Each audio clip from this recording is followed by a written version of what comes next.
Division of the Court of Appeal has voided Regulations 126 and 127 of the Nigeria Police Act, which allow the dismissal of unmarried policewomen who become pregnant while in service.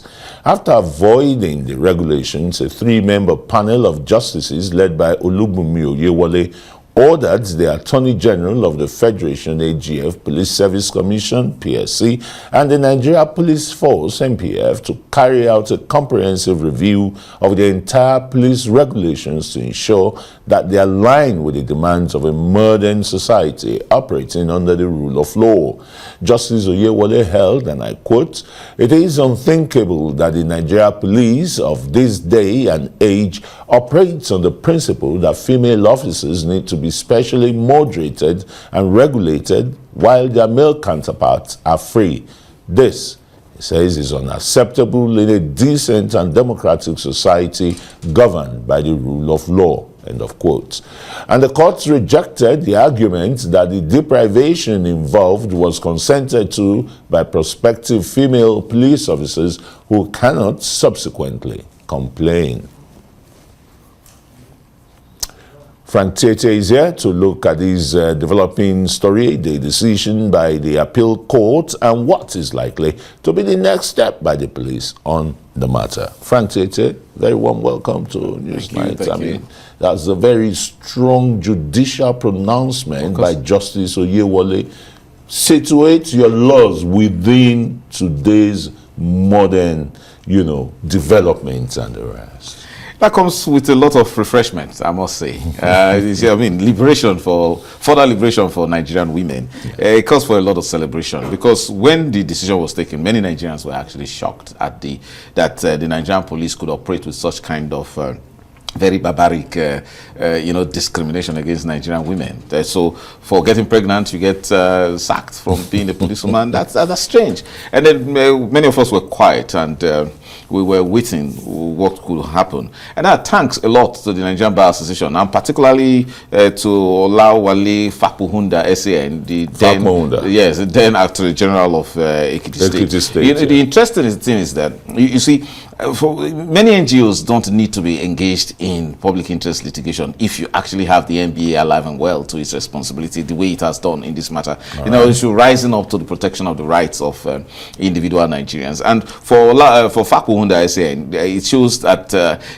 many states too should also respond to protect the rights of their individual citizens, especially when they think that when they think that their rights have been violated. Because if the woman was left alone, I don't think that she would have actually realized this kind of liberation that has come for Nigeria, for herself and for Nigerian women as we have it today. This is a very strong judicial pronouncement, but a very welcoming one, a very progressive one for that matter. Indeed. So that, that allows Nigerian women, you must not be married. There shouldn't be discrimination against married women and unmarried women, especially with something that has to do with childbearing, pregnancy. In fact, with this judgment, what we're expecting, if I fast forward, is that the Nigerian police will now come up with codes on how to take care of pregnant women, or how to, the amount of time they will now be on leave. Continue to accommodate them in the system. Of course. And because as a fundamental right denial. Yes. And then the amount of money they will now be entitled to. So they will now be treated very fairly, equally with married women, and also the male counterpart too. Which means that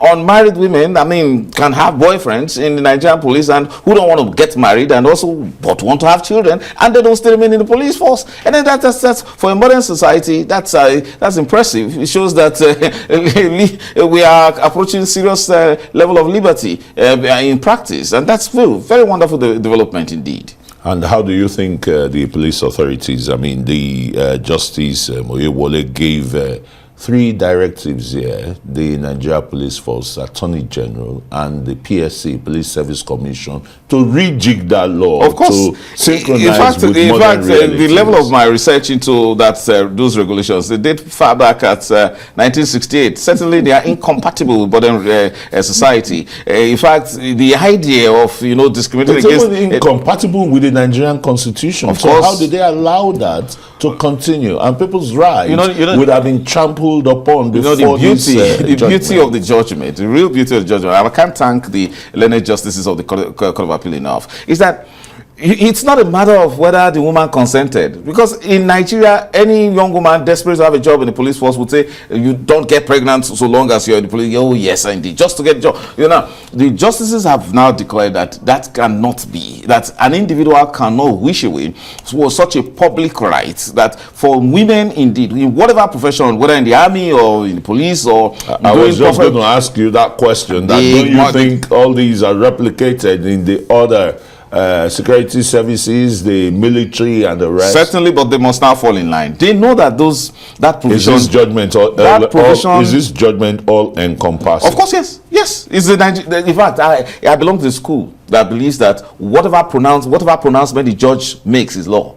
And we must understand that law is not only what is written or made by the National Assembly. Whatever comes out from the mouth of the judge is law. However low, because until it is set aside. So at this moment, all other whether the military or the uniformed agencies must now fall in line immediately to now respect their female officers or members of the forces that wish to have boyfriends and don't want to marry and then eventually get pregnant. In fact, we are looking forward to a time when a female police officer, he announces that she's pregnant. I mean, at the divisional level, they should congratulate her with a very loud announcement that, we should be a society that is humanizing, that welcomes children and then encourages women to become pregnant if they want to without wedlock. I mean, that's is a good sign of liberty, and that's the society we are looking forward to. A libertarian society. Thank you so very much, Frank Tietie, Arise analyst and a human rights lawyer, for coming on. I congratulate Nigerian women for that journey. Congratulations to Nigerian women.